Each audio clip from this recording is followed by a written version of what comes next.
आप राम को मानते हैं, मैं कृष्ण को जब तक इस देश में बेरोजगारों की संख्या बढ़ी रहेगी उनका कांग्रेस को सीट देंगे कि बंद तक कर दिया जा रहा है। बताइए प्रधानमंत्री, अगर ये तो खबरें अलोकतांत्रिक बन रही हैं कि विधानसभा में को लेकर के सवाल भविष्य की क्या बात कर रहे हैं। वर्तमान धार्मिक भेदभाव बढ़ा है देश में, युवाओं का ब्रेन वॉश किया जा रहा है। लोकतंत्र में अपनी आलोचना सुनना बड़े करेजा का काम साइड में आज हमारे साथ श्री वीरेंद्र सिंह जी, जो कि सपा के सांसद भी हैं और पूर्व मंत्री भी रह चुके हैं। सर, आपका स्वागत है। धन्यवाद। सर, पहला सवाल तो उपचुनाव को लेकर के है। 7 सीटों पर भाजपा ने भी अपने प्रत्याशी घोषित कर दिए हैं और आपने भी 7 सीटों पे घोषित कर दिए हैं, तो उपचुनाव को किस तरीके से आप देखते हैं? देखिए, पहली लड़ाई में सपा बहुत आगे है, क्योंकि जहां समाजवादी पार्टी ने आज 10 दिन पहले अपना प्रत्याशी घोषित कर दिया था, वही भारतीय जनता पार्टी आपस के झगड़े में, खींचातान में, अंतिम दिन जब एक दिन नामांकन को रह गया था, तब किसी तरीके से प्रत्याशी को घोषित करने का काम किया। तो पहली लड़ाई तो हम लोग जीत गए। दूसरी लड़ाई अब हम लोगों की है कैंडिडेट को लेकर के। हमारी कैंडिडेट पढ़ी लिखी है, डॉक्टर है पेशे से, और महिला समाज को रिप्रेजेंट करती है। साथ ही साथ पीडीए की वो निचली इकाई की सदस्य है कि जिसकी आवाज़ को जिले तक पहुंचाना बड़ा मुश्किल था। आज वो उनका प्रतिनिधित्व कर करके उत्तर प्रदेश के जो सबसे बड़ी पंचायत है, उस पंचायत में अपने समाज, अपने क्षेत्र और गरीब तबके की आवाज़ बन करके उभरेगी।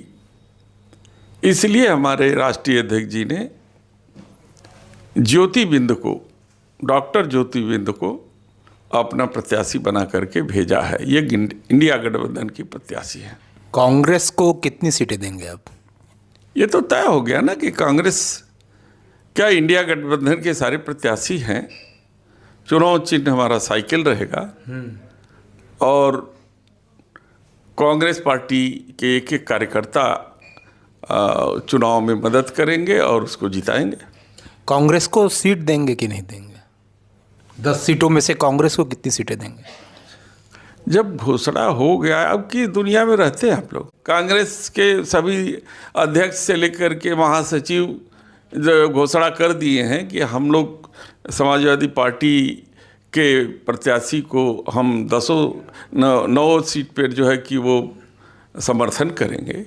तो फिर अब सवाल कहाँ से ये खड़ा हो रहा है कि कांग्रेस को क्या सीट देंगे? विपक्ष कह रहा है कि कांग्रेस से कोई मनमुटाव। विपक्ष कुछ भी कह दे तो धरातल पे जो दिख रहा है, खबरें बन रही हैं, इसलिए मैं सवाल। अरे क्या खबरें बन रही हैं कि विधानसभा में क्या अखिलेश इंडिया गठबंधन के साथ कांग्रेस के साथ जाएंगे कि नहीं जाएंगे 2027 में? मैं भविष्य को लेकर के सवाल, भविष्य को लेकर के सवाल, भविष्य की क्या बात कर रहे हैं? वर्तमान देखिए ना। विपक्ष जो आरोप लगा रहा है वही मैं आपसे पूछ रहा हूँ, तो इसको आप आरोप नहीं लगा रहा। विपक्ष के पास आरोप के अलावा कोई जगह नहीं है।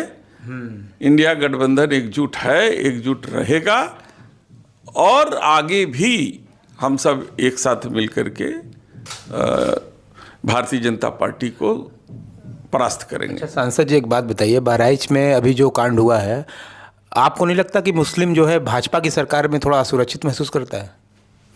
देखिए, भारतीय जनता पार्टी के पास इस उपचुनाव में जाने के लिए कोई मुद्दा नहीं है। वो रोजगार के मुद्दे पर बोल नहीं सकते। उनके पास महंगाई पर कहने के लिए कुछ नहीं है। उनके पास विकास के मुद्दे पर कुछ नहीं है बात करने के लिए। तो मुद्दे की तलाश में बहराइच जैसी घटना का अंजाम दिए हैं और वो इस तरीके का वातावरण बनाने की कोशिश किए हैं कि पूरा समाज हिंदू बनाम मुस्लिम में हो जाए, भावनाओं को भड़का करके इस चुनाव को जीतने की कोशिश कर रहे हैं। उनको पता नहीं है कि काठ की हांडी एक बार चढ़ती है, बार बार नहीं चढ़ती है। तो ये जो धार्मिक नारे हैं,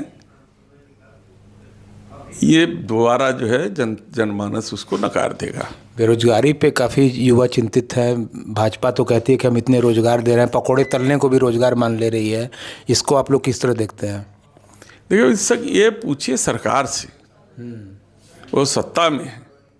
जिन्होंने वादा किया था कि हम 2 करोड़ नौकरी देंगे, उन्होंने वादा किया था कि 15 लाख सबको एक ही खाते में आ जाएंगे, उन्होंने वादा किया था कि हम बनारस को क्योटो शहर बना देंगे। क्योटो तो नहीं बन पाया, लेकिन पूरे बनारस भर में टोटो आ गए जरूर। टोटो पे भी प्रतिबंध लग गया है। तो वही तो कह रहे हैं कि वो क्योटो तो नहीं बना, लेकिन टोटो आ गया। तो ऐसी परिस्थिति में भारतीय जनता पार्टी केवल नारे गढ़ती है और नारे गढ़ करके चुनाव में भावुक ये जनमानस को बहका करके, बरगला करके वो चुनाव जीतने के लिए प्रयोग करते हैं। प्रियंका गांधी वायनाड से मैदान में हैं। भाजपा ये बार बार कह रही है कि वंशवाद जो है कांग्रेस में है, जबकि अमित शाह के बेटे जो है जयदेव शाह, वो भी है, अनुराग ठाकुर के बेटे भी सक्रिय हैं। तो ये वंशवाद का जो आरोप लगातार समाजवादी पार्टी पे भी लगता है, तो इसे आप लोग किस तरह देखते हैं? ये जनता को तय करने दीजिए ना। अगर जनता ये कहेगी कि वंशवाद है तो उसको नहीं प्रतिनिधि बनाएगी। जिस दिन जनता प्रतिनिधि बनाना बंद कर देगी, लोग वंशवाद को ख़त्म कर देंगे। जनता देख रही है ना कि अपनी काबिलियत के बल पर लोग चुनाव जीत करके आते हैं। भाजपा आपको नहीं लगता कि भारतीय जनता पार्टी ऐसे पत्रकारों को का बहिष्कार कर देती है जो सच दिखाते हैं, निष्पक्ष होते हैं? कह तो रहा हूँ, लोकतंत्र में अपनी आलोचना सुनना बड़े कलेजा का काम होता है, और वह कलेजा, वो बड़कपन भारतीय जनता पार्टी के नेताओं में है नहीं। अभी आप देखिए, कोई आलोचना कर दे तो उसके घर ईडी आ जाएगी, उसका घर गिरने लगेगा, उसके पर कई तरीके के दबाव। बुलडोजर बड़ा चर्चा में है, बुलडोजर भी चलने लगेगा। तो आलोचना स्वीकार करना ये बहुत बड़े हृदय की बात होती है, जो भारतीय जनता पार्टी के लोगों के पास नहीं है। सपा सबसे मजबूत विपक्ष है इस समय देश में, और देश सपा की ओर देख रहा है। महाराष्ट्र झारखंड चुनाव में क्या रोल होगा? देखिए, सपा इंडिया गठबंधन का एक हिस्सा है, और हम चाहते हैं कि इंडिया गठबंधन के तले भारतीय जनता पार्टी हारे और इंडिया गठबंधन जीत का परचम लहराए।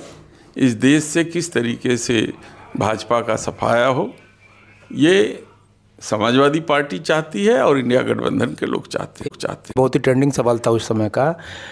अखिलेश यादव को जेपी की प्रतिमा पे रोक दिया गया माल्यार्पण करने से, नजरबंद तक कर दिया जा रहा है। बताइए, प्रधानमंत्री, अगर ये तो अलोकतांत्रिक है ना, किसी को नजरबंद कर देना, प्रधानमंत्री का कहीं शो है तो विपक्ष निकल ही नहीं सकता। देखिए, मैं तो उस समय लखनऊ में था, राष्ट्रीय अध्यक्ष जी के साथ था।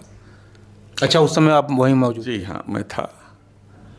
और जयप्रकाश नारायण आंदोलन के देवता के रूप में जाने जाते थे, लोकतंत्र के प्रतीक थे। और जेपी आंदोलन दुनिया का एक बहुत बड़ा आंदोलन था। वो कभी अपने लिए नहीं लड़े, वो समाज के लिए लड़े, लोकतंत्र बचाने के लिए लड़े, संविधान के लिए लड़े।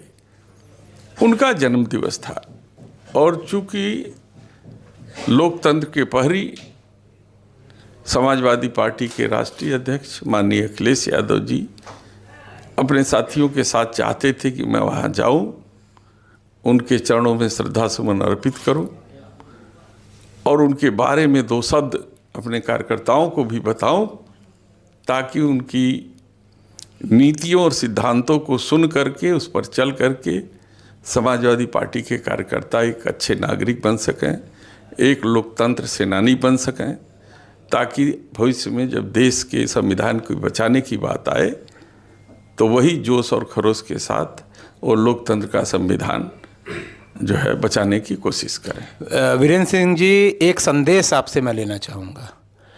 धार्मिक भेदभाव बढ़ा है देश में, युवाओं का ब्रेन वॉश किया जा रहा है। अभी आपने राम गोपाल मिश्रा का कांड तो देखा ही होगा, क्या संदेश देंगे युवाओं को? देखिए, भारतीय जनता पार्टी ये चाहती है कि देश में बेरोजगार बने रहें, क्योंकि जब तक बेरोजगार बने रहेंगे तब तक भारतीय जनता पार्टी जिंदा रहेगी। 1 लाख लोगों को मंच से प्रधानमंत्री ने बोला था कि हम राजनीति में लाएंगे। कह तो रहा हूं, उनको मालूम है कि जब तक इस देश में बेरोजगारों की संख्या बढ़ी रहेगी, उनका डंडा झंडा बैनर उन्हीं बेरोजगारों से उठवाएंगे और उनकी भावनाओं से खेल करके भारतीय जनता पार्टी सत्ता शासन में बना रहना चाहती है। इसलिए इनसे लोग सावधान हो जाए, इनकी बातों में न आए। जो हमारा बेस था, जो देश का संविधान है, और देश का संविधान जो कहता है उसी के रास्ते पर लोग चलें। और जो युवा हैं विशेष रूप से, उनसे ये मैं अपील करना चाहता हूं कि धर्म और राजनीति 2 अलग अलग रास्ते हैं। धर्म का रास्ता आस्था का रास्ता है और राजनीति का रास्ता है ये कार्य का रास्ता है। भगवान कृष्ण ने भी कहा है कर्मण्येवाधिकारस्ते, कर्म को प्रधान बताया है, आपके अधिकार में है, और कर्म की प्रधानता को स्वीकारा भी है। इसलिए कर्म को प्रधान रखें। धर्म तो एक व्यक्तिगत मामला है। आप राम को मानते हैं, मैं कृष्ण को मानता हूँ, कोई शंकर जी को मानता है, कोई दुर्गा जी को, कोई हनुमान जी का पूजा करता है। हाँ, तो साईं मूर्ति को ही हटा दिया जा रहा है मंदिरों से। और वो मानने न माने, बहुत से लोग साईं महाराष्ट्र चुनाव आने पे ही क्यों होता है? पिछली बार बहुत से लोग साईं भक्त भी हैं। तो हम ये कहना चाहते हैं कि धर्म एक व्यक्तिगत मामला है, उससे राजनीति से जोड़ने की जरूरत नहीं है। संसद में मैंने आपको सुना था, आपने एक मुद्दा उठाया था चंदौली के ट्रांसपोर्ट को लेकर के, कि कोरोना काल में रेलवे का भी कुछ आपने ऐसा मुद्दा उठाया था। वो अभी कहाँ तक पहुँचा? देखिए, मेरा प्रयास जारी है। मैं तो माननीय रेल मंत्री से भी उनसे कहा कि शायद चंदौली हमारे देश का पहला ऐसा जनपद है कि जिसके मुख्यालय से ट्रेनें तो गुजरती हैं, लेकिन मुख्यालय पर ट्रेनें रुकती नहीं हैं। अगर ट्रेनें रुकती, यात्रियों का आवागमन होता तो रोजी रोजगार के साधन बनते और चंदौली में विकास होता, होटल बनते, रुकने की जगह बनती, व्यापार शुरू होता। तो इसके लिए भारतीय जनता पार्टी जिम्मेदार है। हम तो प्रयास कर रहे हैं कि वहाँ अच्छी अच्छी ट्रेनें रुकें। हम तो प्रयास कर रहे हैं कि चंदौली जनपद में वाराणसी के तरीके से जो ट्रेनें लखनऊ और दिल्ली और कलकत्ता के लिए चलाई जा रही हैं, वो लखनऊ से भी चलाई जाएं, चंदौली से भी चलाई जाएं, ताकि लोग वहाँ से सवेरे सवेरे ट्रेन पकड़ने के लिए बनारस आकर के ट्रेन न पकड़ें, वो चंदौली जनपद से ही वो ट्रेन पकड़ करके गंतव्य स्थान तक जाएं। इसमें मेरा प्रयास है। मैं पत्र भी लिखा हूँ, मैं रोज जाकर के इसी पर भी, संसद में भी मैंने आपको सुना था, और सदन में भी फिर उठाऊंगा, फिर बोलूँगा। अगर वो नहीं मेरी बात मानेंगे तो वहाँ पर फिर खड़ा करूँगा सवाल को। कटघरे में तो मैं खड़ा करता रहूँगा जब तक कि चंदौली के लिए ट्रेन की सेवा सही न हो। चंदौली के गांव में मैं गया था अभी कुछ दिन पहले। ये थोड़ा व्यक्तिगत सवाल है, मीडिया का भी सवाल है कि मैं गया गांव में, मैंने गांव पे रिपोर्टिंग की, बड़ा स्थिति दयनीय थी वहाँ की। तो ग्राम प्रधान ने ये तक कह दिया कि मानहानि का केस मुझ पे ही उल्टा मानहानि का केस करने को कह दिया। संदीप पटेल नाम था ग्राम प्रधान का, भाजपा के थे वो। तो क्या आप मीडिया जा करके कवर पत्रकारिता भी नहीं कर सकती क्या चंदौली में? इतना वहाँ तानाशाही चल रही है। ये तो आप देखिए ना, पूरे मीडिया पर कब्जा भारतीय जनता पार्टी ने कर रखा, धमकी तक दी जा रही है और रिकॉर्डिंग है मेरे पास। कह तो रहा हूँ, पूरी मीडिया पर भारतीय जनता पार्टी ने कब्जा कर रखा है। उनको कैसे बर्दाश्त हो कि एक स्वतंत्र पत्रकार आकर के वहाँ की सच्चाई दिखाए? तो ये बर्दाश्त वो नहीं करते। ये थे हमारे साथ समाजवादी पार्टी के सांसद श्री वीरेंद्र सिंह जी, जो कि राजनीति इनसाइड में आए और उन्होंने अपनी बातें रखी, युवाओं को अच्छे संदेश दिए। धन्यवाद।